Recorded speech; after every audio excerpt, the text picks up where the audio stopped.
Hi everyone, welcome back to my channel. If you've never been here before, my name is Toden, and if you have, thank you for coming back. Today I have a new video for you guys, and it is one that has been burning on my mind to talk about since forever, but I just thought might as well talk about it today because it is relevant in what is going on in our world. I do have all the articles, all the journals that I did gather to get this information to you in the description box, and I would recommend that everybody actually go through and read them because I really did learn a lot from reading them.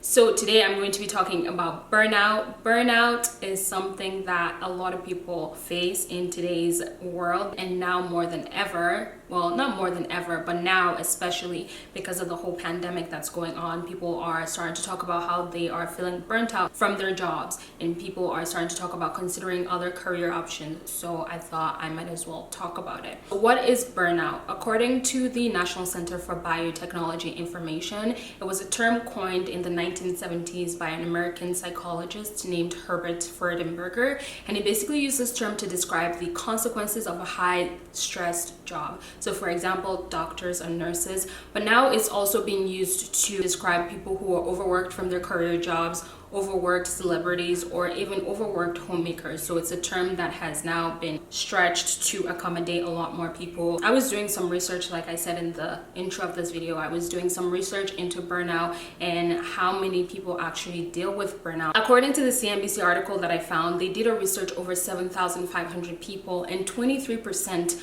of people say that they are feeling burnt out. And on top of that, another 44% say that they do feel burnt out from time to time. So I feel like this is a huge number of people that are feeling burnt out, and I feel like burnout is something that people aren't really talking about, or I personally don't see a lot of people talking about it. I see people with, I'm not going to diagnose anyone obviously, but I kind of see people feeling burnt out but also coping with it with different mechanisms, whether healthy or not, that's literally none of my business. But I do see people trying to cope with what to me seems like it is burnout, because I've also suffered from burnout, and I know, you know, that's the thing, that's another thing. I feel in some way that I shouldn't be making this video because I'm too young to feel burnout. Like honestly, before I even came to even speaking to a doctor about me feeling burnt out, I honestly felt like I couldn't say I was burnt out, because how old am I? I'm 24. Like I should not be feeling burnt out at this stage in my life, but I definitely was feeling burnt out at the time. So it says on that article that job burnout accounts for an estimated 125 billion to 190 billion in healthcare spending each year,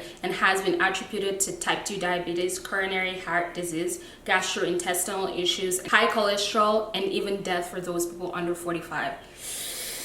This is definitely something that needs to be taken seriously, and the name of the study that was done was the Gallup study. In the NCBI article that I was reading, it talks about the signs of burnout, even though it says that burnout has a wide range of symptoms and signs. The 3 signs of burnout that they basically listed on there were exhaustion, alienation from the workplace / work-related activities, or just activities in general, and the last thing was reduced efficiency. So the first one, I feel like this is something that is just a dead giveaway. When you're starting to feel burnout or you're feeling burnt out, you feel so exhausted mentally, physically, psychologically, emotionally, every kind of exhaustion that is possible under the sun, you could definitely feel. I feel like it's not necessarily like exhaustion with just work, but I feel like it also translates into exhaustion with, if you have a relationship, you're just like, I don't want to go on dates, I'm tired, I just want to sleep, I just want to be by myself. Or it can even lead to exhaustion when it comes to friendships, where you have no interest, no enthusiasm. They could be doing your favorite activity and you're just like, sorry guys, I'm gonna need to, you know, cancel for today to kind of sleep because you're so exhausted. I feel like that was definitely one of them that I found was relatable. The second symptom was alienation from work related activities, or activities in general, and I mentioned the activities one in the first one that I talked about. But in terms of work, it mentions people being cynical about their jobs. They're finding their jobs more stressful, they're isolating themselves from their coworkers, and they don't really want to talk. You know when people just talk at work and it's just like, it's chill, but it's just like, bro, I'm just here to do my job, I don't want to talk to anybody. I feel like that was the sense that I got from that. They're starting to feel more stressed about their jobs and finding their jobs more difficult than it is, or than it usually would be. productivity. And then the last one was reduced efficiency, so making a bunch of mistakes. Something that would usually take 5 minutes is all of a sudden taking 30 to 50 minutes to finish, and absenteeism, calling in sick all the time just because you really don't have the physical or emotional, even psychological capacity to show up to work and be your best self and come through. Because I feel like depending on what kind of job you participate in, I feel like if it is a job that you're constantly talking to people on a daily basis, there is a part of you that has to show up and like be in character to be at work when you're not even mentally there, and to push through that. And that is a good skill to have, to be able to push through something even though you don't want to be there. But at what point do we start pinpointing this and being like, if I have to do this every single day for 3 to 5 years, I don't think that's normal. For me, this is something that I've definitely felt before. I'm not pointing fingers at anybody. I'm just talking from my own experience and how I basically felt. And these are some of the signs that I found on that website. It's the NCBI website. And like I said, I'm going to leave everything in the description box. On the NCBI website, it talks about the MBI, which is the mass/burnout inventory. I'm just going to call it MBI because it's just easier for me to pronounce. So it talks about an MBI, and it is a professional tool to help people in the workplace, but it also says that it's not a clinical diagnostic tool. So it's just a tool to help people if they're feeling burnt out, or to help employees be more engaged in their work. They have toolkits and everything, and they sell them. I personally haven't used it. If I was a boss at a place, would I recommend it? Of course I would, just to try it out and see if it works, because I'm all about trying things out. And especially after all my work experience, like if I was to ever be a manager of somewhere or a boss of something, I would definitely want people to be more engaged in their jobs. Not just for it to be a place where people can just come in and check out. And maybe it is easier for me to say because I'm not managing anybody right now, but I also feel like being an employee has made me way more empathetic than anything, because I know what it feels like to be in that position where you just have to clock in and just like, God, please give me the strength to go through this day and not feel like I'm gonna fall into a pit of depression. So I feel like my experience would actually, why am I here talking like I'm pitching to be a manager? I'm not pitching to be a manager, but I'm just saying from my experience, I think, yeah, I would be more empathetic, because, you know, people come in and they come and do their jobs, but you don't know what they're going through in their personal lives. And as much as we want to say like, oh, whatever you're going through in your personal life is none of my business, just come to work and do your job, it does affect the quality of the job, and it does affect the person, how they feel on the inside. And we should never discredit that. We should never discredit the struggles that people are going through. Whether or not they're going to come in and share that with us at work, that's up to them. But you know, being more empathetic. I'm literally going to talk about this later on in the video, but yeah, I just wanted to put in my 2 cents, and it's just my 2 cents. Under the MBI, I also found another article, which I thought this one was like so good. I read that article and I'm like, should I recommend this at my place of work, or should I just shut up? Like, I always feel like if I brought something up, that it would be shut down and it would put so much eyes on me, and they would be like, we're firing your ass next. So I never want to put myself in that position of like potentially getting fired. So I just honestly just keep my mouth shut. But anyways, it was published by the University of California, Berkeley. It was a keynote article, and it was published in the newspaper, and it was by Maslow. She created this article, and it was called Burnout and Engagement in the Workplace, A New Perspective. And what she basically does is that she offers a new perspective that focuses on the social and organizational factors, as opposed to focusing on the individual and why they're going through the burnout. It basically focuses on their environment and what they can do to prevent the burnout and also increase productivity and engagement in a workplace. So what she did is that she collaborated with Michael Leiter, and he had the areas of work-life scale, and that scale consisted of 6 different domains. The 6 domains basically consisted of the workload, the control, the values, the rewards, the community, and the fairness of the workplace. And what she basically said that over time and over the experiments that they've done is that between an individual and those 6 domains, if there is a problematic relationship or a misalignment or a misfit, then that usually leads to burnout. And that's just from the experiments that they've done over the years. And she comes up with 3 different perspectives. And the first perspective was to prevent burnout in the first place, because of the cost of burnout to both the organization and the person. Like I mentioned before, it can cause physical, problems, mental, emotional, all that stuff, but it also costs organizations fees to replace someone. For example, if you work in a place where they do have to train someone to be on that job and to do that job, if there is a huge turnover in the staff, then they have to constantly bring people in and train them, and that's money spent from the company to train people, as opposed to being able to have a good way to retain staff over a longer period of time. So basically what she was saying is that to find ways to prevent burnout before even happening. And I'm not just talking about a 10-day vacation. If you've ever suffered from burnout, you know a 10-day vacation is not going to fix anything. If anything, a 10-day vacation is going to cause you anxiety, because you're going to be thinking about the days you're spending on that trip and having to go back to work and do the whole thing again. And your life is basically looking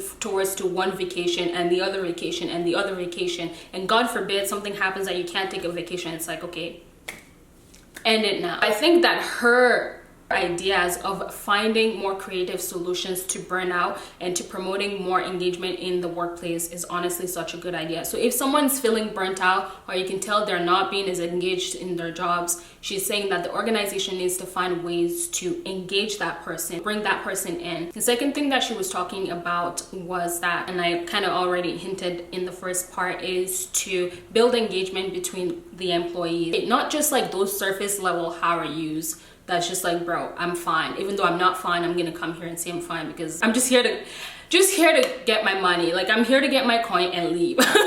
So she was basically saying that they need to foster an environment that encourages engagement. And the way she said to do this was to ask questions like, what would make this place a workplace of choice? What would you like to see from this company? And she was also talking about things like asking the employees, where would you like us to be as a team? So basically creating a goal as a team for the company. And I thought that was a really good thing for her to mention, because right now we're going through a pandemic and we're all making jokes on Twitter, because I've been seeing people going on Twitter being like, you know, next time I go for a job interview, I'm gonna ask the company that I'm working for, how did you guys take care of your employees during the whole pandemic situation? And as much as it is funny to, you know, tweet those things and bring those things up, those questions are completely valid, because you want to know how they were treating their employees during the whole pandemic, so that you know if you're going to want to work for this company. Because yeah, you're getting money by working for someone, but your time is also worth a lot. You don't want to invest yourself into a company only for you to realize that if something like this was to go down, they're just going to be like, sorry, you're fired. And you know, it depends from company to company. Some companies are more established than other companies, but at the same time, I feel like a goal of a company is not to make everybody that comes in and works for them as disposable as possible. And I feel like some companies really don't care about their employees, their well-being. They could not care less. And these are the things that sometimes leads to burnout for people, because if people don't feel cared about, as much as it is a job, if people don't feel cared about, their motive to do better is honestly just lower. Because why am I gonna die for some place that doesn't care if I was to quit today or if I couldn't come in today? I think those questions are valid, and I really do appreciate that she's bringing this up, not just for the individual, like why are you feeling burnt out, but rather what can the company do to prevent burnout from happening. The third one is organizational intervention. And under organizational intervention, oh my god, these words are a tongue twister.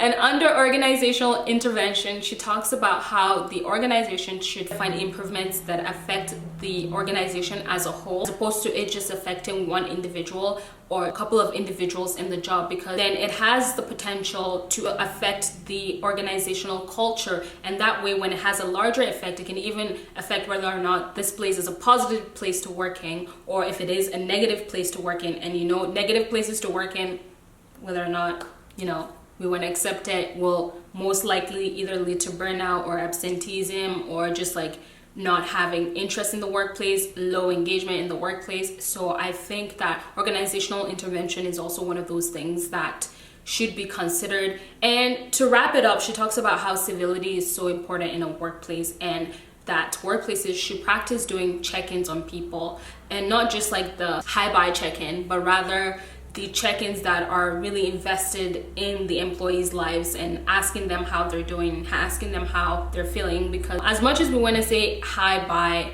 people are not likely to open up and share if it's like you're saying hi bye 3 minutes before they clock into the shift. They're already mentally in the shift and they're ready to work the shift. And if they're not mentally in the shift, they're gonna force themselves to be mentally in the shift. And that is not necessarily the goal of it. I think the goal of it is to promote more engagement in a workplace, opposed to someone just going in and just mindlessly doing their jobs, because then that reduces efficiency at the workplace as well. The next subtopic under this is, when does burnout happen? And according to the workplace strategies for mental health, I was able to find that the different times when these occur are when people feel that their jobs is just too much for them to handle, when people are not being satisfied with the compensation that comes with the jobs that they're doing, when people feel inadequate, when people feel underappreciated, when it's a job misfit, and when they have unreasonable demands that are placed upon them. So these are some of the things I was able to find. And also in that website, I found it so funny that when I say funny, I don't really mean funny, but I honestly laughed when I was reading this website, because it talks about like lies we tell ourselves when we're burnt out, but we are in denial of being burnt out. And it's like, it talks about, I love my job, I'll be fine, I can do it, and I just need a vacation, and like all these little things that when you really think about it, if you've ever felt burnt out before, you know that you've definitely said some of these things, and it's just like, you just keep dismissing it. And I think that's the thing that makes it worse, when we're not able to spot burnout when it's happening, and we notice it when we're either in the thick of it or we're in the end of it, where we're like completely done with the job or with the place. I think it's best to be able to spot it out when this is happening, and to be able to make like an active change towards changing that situation, whether it be taking time off work and being like, I need to work on my mental health, this is stressing me out, or whether it is looking for a new job, or maybe it is realizing that this career that you wanted is not the best career fit for you and you have to look for something else, and being open to the idea that maybe you thought this is something that you really liked in the beginning, and now 5, 6, 7, 8, 10, 20 years later, you're starting to realize that this is not the best fit for you, or that you're just tired of it, you're over it.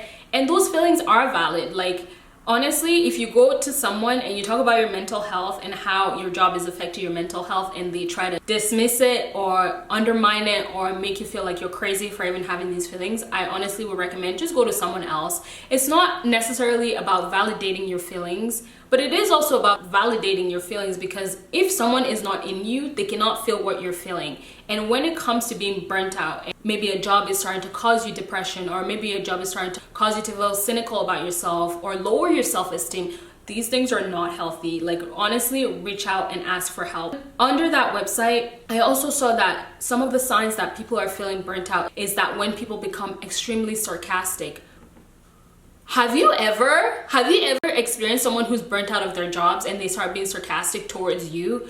It's unbelievable. It's like torture, because it's like you don't know whether or not to laugh, to be offended, to reach out to them and ask like, hey, are you okay? Because you don't know how they're gonna take it. And I think sometimes people don't even realize that they're burnt out. They just think they're tired, but it's like, no, you're not tired, dude. You're burnt out, or you're getting to that point where you're burnt out. And I'm not gonna be the one to like diagnose someone or recommend something for someone. It's honestly none of my business. I'm just making this video because it's something I personally have experienced. And I wish that when I was starting to experience these things, I had these tips and these places that I could go to, because I honestly had no clue what was going on with me until I started going to a doctor and I started going to a therapist, and I actually started talking about my feelings and how I was feeling in regards to things like this. So I found some of the things that they said you can use to prevent burnout. So the first thing was dieting, exercising, sleeping well, and asking for help. And out of these 4, if I was to categorize them in order,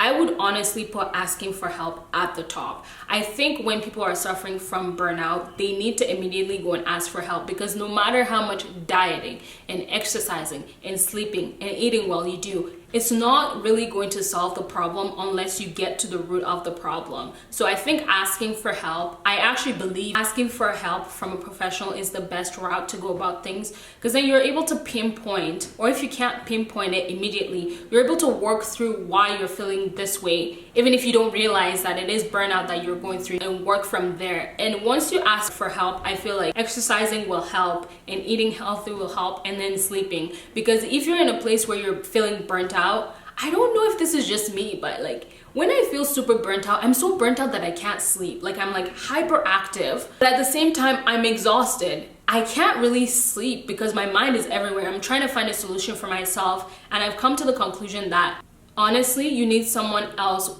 coming from the outside and looking at your problem from an outside perspective. Sometimes we think that we can problem solve our way out of problems and our lives, and sometimes we can and sometimes we can't. And honestly, it's okay to ask for help from a professional. I felt like that just, it cleared out my mind. It gave me the steps that I needed to do to not feel as burnt out. I felt like there was a solution, as opposed to when you're burnt out and you're in this hamster wheel of a life. It honestly feels like there's no way out. And for me, it wasn't necessarily that I was looking for a way out, but I needed a way to manage my problems more effectively and efficiently.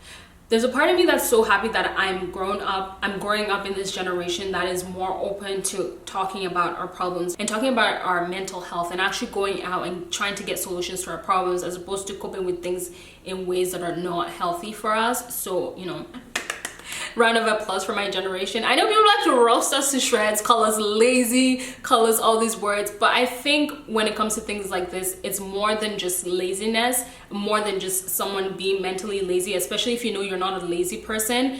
And if you're talking to your problems with someone who's like, oh, you're just lazy. When I was 23, I did, oh, but man, I don't care. I am tired and I am overworked, so I need something to solve my problem. I'm not here for you to shame me about being burnt out. I'm talking to you about this so you can help me, and if you can't help me, please redirect me to someone who can. Pretty much everything for this video. Like I said, I'll give you some articles for you to read if you guys want to learn more about burning out and how it affects some professionals more than others, and some websites to go in and ask for help if you are feeling burnt out. And yeah, that is pretty much it for this video. If you guys liked it, don't forget to like, comment, and subscribe. Thank you so much for watching, and I will see you guys in my next video. Bye!